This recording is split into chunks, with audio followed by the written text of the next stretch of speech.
আজ বলবো মহানায়ক উত্তম কুমার ও তার প্রথম নায়িকা ছবি রায়ের সঙ্গে ঘটে যাওয়া কিছু ঘটনার কথা। ঘটনাটি যেমন মজার আবার কিছুটা দুঃখের, আবার একই সঙ্গে উত্তম কুমার মানুষটি কতটা মানবিক ছিলেন তারও একটা প্রামাণ্য নিদর্শন এই ঘটনার মধ্যে আমরা পাবো। তো চলুন ভিডিওটা আমরা শুরু করি। তার আগে এখনো যারা এই চ্যানেলটিকে সাবস্ক্রাইব করেননি এক্ষুনি করে নিন, কারণ এখানে যা পাবেন তা কিন্তু অন্য কোথাও আর পাবেন না।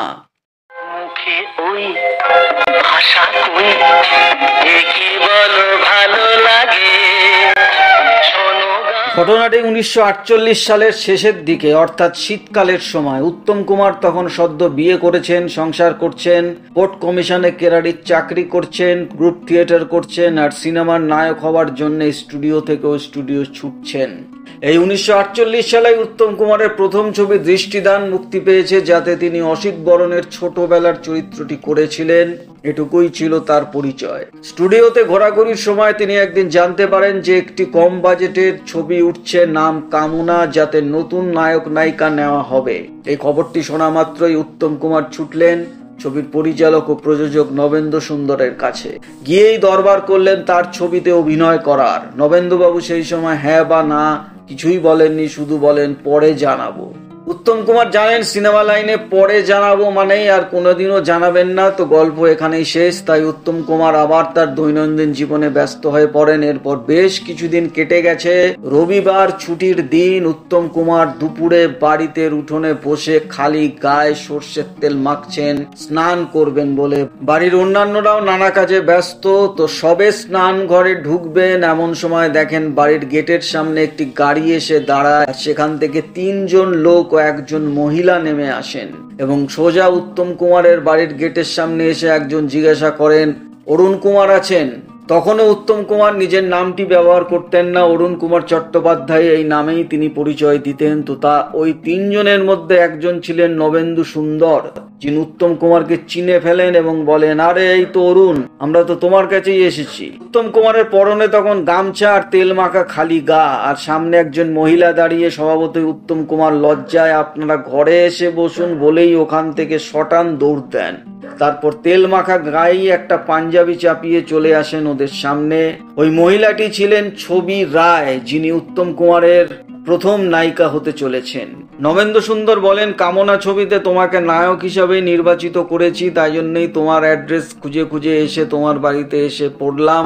আর এই যে তুমি যাকে দেখছো মহিলাটি, ইনিই তোমার নায়িকা হবেন ছবি রায়। তো তোমরা দুজনেই নতুন নায়ক নায়িকা, এই ছবি নিজেদের মধ্যে পরিচয়টুকু করে নাও, আর কাল অবশ্যই আমার সঙ্গে স্টুডিওয় দেখা করো। এ যেন মেঘ না চাইতেই জল। উত্তম কুমার ভাবেননি যে নবেন্দু সুন্দর সত্যি সত্যি তিনি তার বাড়িতে চলে আসবেন। আসলে ঘটনাটা ঘটেছিল যে উত্তম কুমারকে নেবেন এরম কোনো ঠিক তো ছিল না, তাই অন্যান্য নায়কদের সঙ্গেও চেষ্টা করছিলেন ছবিতে কাজ করানোর জন্য, কিন্তু এত কম বাজেটের ছবিতে কাউকেই তিনি নায়ক হিসেবে পাচ্ছেন না। তাই স্বাভাবিকভাবেই উত্তম কুমার যখন সামনে এসেছিলেন, তো তাকে নিয়েই এই ছোট ছবিটা তৈরি করা হোক, এই ভেবেই নবেন্দু সুন্দর উত্তম কুমারকে নির্বাচিত করেছিলেন। এবং ছবির নায়িকা ছবি রায়েরও তার এটি প্রথম ছবি ছিল। তো এই দুজনকে নিয়েই কামনা ছবিটি তৈরি হয়, যদিও সঙ্গে জহর গাঙ্গুলি বা অন্যান্য অভিনেতারাও ছিলেন।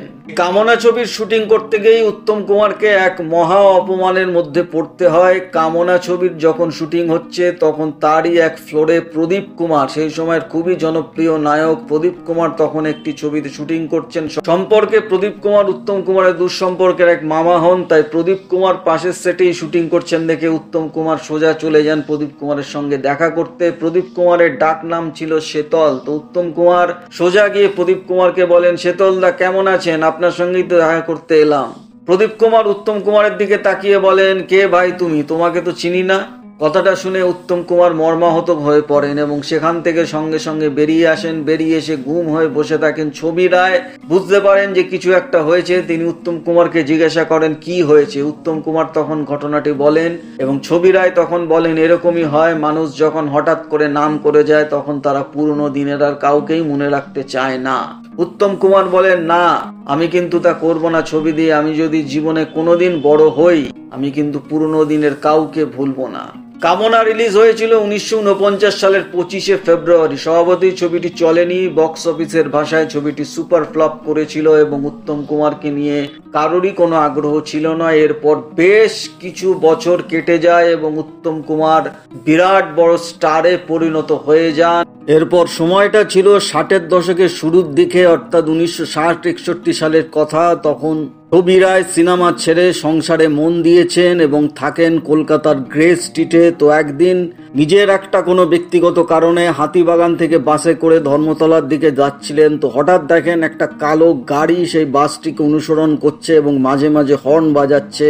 তো ছবি রায় বুঝতে পারছিলেন না ব্যাপারটা কি ঘটছে এবং হঠাৎ তিনি দেখেন বাসের জানলা দিয়ে উত্তম কুমার তার দিকে তাকিয়ে আছে এবং বলছেন, ছবি দিয়ে সামনের স্টপেজে নেমে যাও, সামনের স্টপেজে নেমে যাও। তারপর বউবাজারে এসে সিগন্যালে বাসটা আটকে যায় এবং তখনই উত্তম কুমার ছবি দিকে তাড়াতাড়ি নামতে বলেন এবং তারপর গাড়িতে তুলে নিয়ে সোজা চলে যান। গাড়িতে উঠেই ছবি রায় উত্তম কুমারকে দেখে অবাক এবং উত্তম কুমার তখন রীতিমতো রেগে গেছেন। তিনি রীতিমতো বকুনি দিচ্ছেন যে তখন থেকে হর্ন দিচ্ছি, তাকাচ্ছই না, কিন্তু কি করে তাকাবেন। উত্তম কুমার গাড়ির বাসে করে তাকে দেখে চিনতে পেরে তাকে ডাকবে এটা তো ভাবাই যায় না। উত্তম কুমার বলেই যাচ্ছেন, বিয়ে করলে কবে, জানালেও না, ঠিকানা দাও, তোমার বাড়ি যাবো, এরম কত কথা। তারপর অনেক কথার পর উত্তম কুমার বলেন কোথায় নামবে, ছবি রায় বলেন ধর্মতলায়। ধর্মতলায় ছবি রায়কে উত্তম কুমার নামিয়ে দেন। যাওয়ার সঙ্গে ছবি রায়কে বলেন, কি ছবি দি দেখলে তো, আমি কিন্তু বলেছিলাম তোমাদের কোনোদিন ভুলবো না, দেখো তোমাকে আজও আমি ভুলিনি। এই বলে গাড়ি স্টার্ট দিয়ে বেরিয়ে যায়। এই ছিলেন মহানায়ক উত্তম কুমার, যিনি অতীতকে ভোলেননি, যিনি পুরনো দিনের কাউকে ভোলেননি। সে তার ছোটবেলার স্কুলের বন্ধু হোক বা ছবির প্রথম নায়িকা হোক বা তার ছবির প্রথম পরিচালক হোক,